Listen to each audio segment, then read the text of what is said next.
Isabelle Autissier, hein, grande aventurière quand même des mers australes. Je le signale parce que c'est vraiment le décor de ce dernier livre, le 10e, deuxième roman, je crois. Troisième roman, ouais, mal compté. Soudain seul. En résumé, un couple de trentenaires décide de faire un tour du monde en voilier. Il décide d'aller sur une île baptisée Stromless. Oui, voilà, et puis, une île un peu imaginaire, mais qui ressemble à des choses quand même qui existent. Et puis, voilà, ils restent abandonnés sur cette île. Ils vont perdre leur bateau. Ils perdent leur bateau. Voilà. Et donc, la suite, on ne la racontera pas, mais c'est vraiment une écriture très très forte, hein, très condensé. Vous explorez un peu les sentiments qui peuvent naître comme ça sur deux êtres qui s'aiment et qui se retrouvent isolés. Déjà, finalement, c'est monsieur et madame tout le monde. Hein. C'est des gens qui ont 30 ans, un petit couple sympathique, ils ont chacun leur boulot.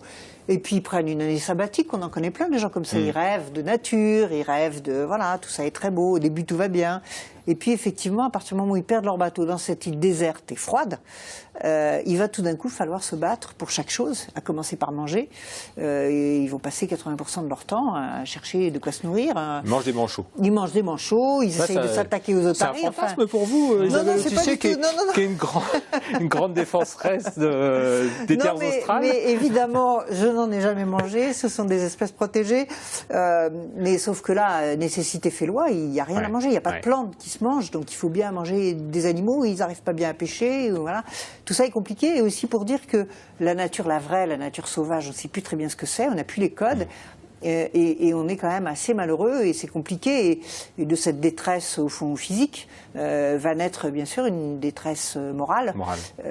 Et comment est-ce que ce couple s'entraide ou au contraire se chamaille dans une situation arrive à presque se haïr.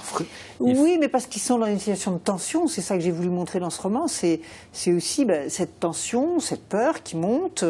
Est-ce qu'un jour quelqu'un va venir sur cette île? Est-ce qu'ils vont rester jusqu'à la fin de leur jour? Est-ce qu'ils vont mourir? Est-ce qu'ils vont peut-être, ils espèrent évidemment s'en tirer, peut-être ils espèrent aussi s'échapper, construire une chaloupe, mais c'est pas si facile que ça. Enfin, voilà. C'est un peu le quotidien un peu âpre, bien sûr, de la survie. Vous décrivez très bien les seuils qu'ils franchissent au fur et à mesure, la viande qu'ils ne voulaient pas manger, puis qu'ils finissent par manger, puis après, bon, ça c'est juste l'aspect de la nourriture, après il y a plein d'autres univers comme ça qu'ils explorent.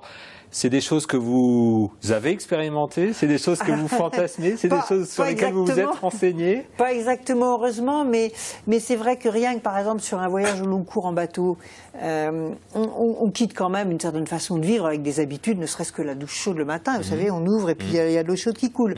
Déjà, sur un voilier, c'est déjà plus compliqué, donc on voit bien que on s'adapte, heureusement, l'être humain est éminemment adaptable, mais on a une sorte d'évolution au fur et à mesure que le temps passe, qui pour eux, évidemment, va être de plus en plus difficile, parce qu'en plus, ils vont vers l'hiver, donc vers une saison plus difficile, plus dure.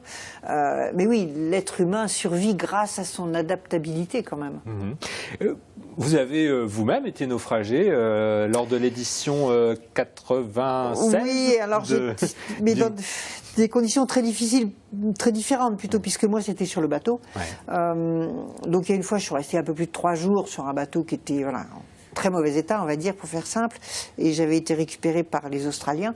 Mais d'abord, j'étais toute seule, ce qui est un peu différent, et je crois que la grosse différence aussi, c'est que moi j'y avais réfléchi avant, parce que quand on part faire une course en solitaire autour du monde, on imagine bien sûr que le pire peut arriver. Donc on se prépare, on a forgé des instruments. Une chose est de l'imaginer, l'autre chose est de la vivre, évidemment. Évidemment, quand on se retrouve presque mais au bord après, quand on la vit, je crois que il faut, j'allais dire, essayer de pas trop avoir d'état d'âme.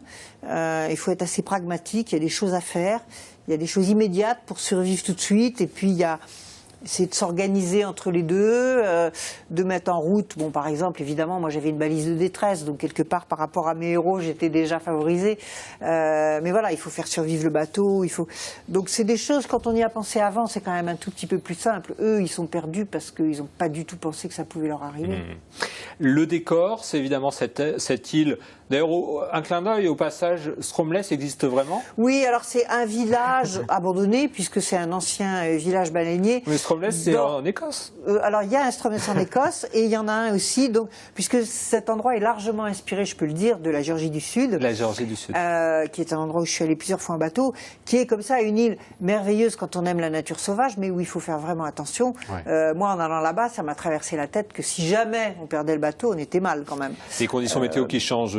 Les conditions changent vite. Il y a de la glace, il y a du mauvais temps, il y a des voilà. Donc il faut évidemment redoubler de prudence. Mes héros sont un petit peu jeunes entre guillemets dans la navigation. Ils vont faire quelques petites erreurs qui vont payer bien cher. Mais en même temps, c'est vrai que c'est des rares endroits où la nature ressemble à ce qu'elle devait être il y a quelques milliers ou dizaines de milliers d'années, donc c'est assez fascinant.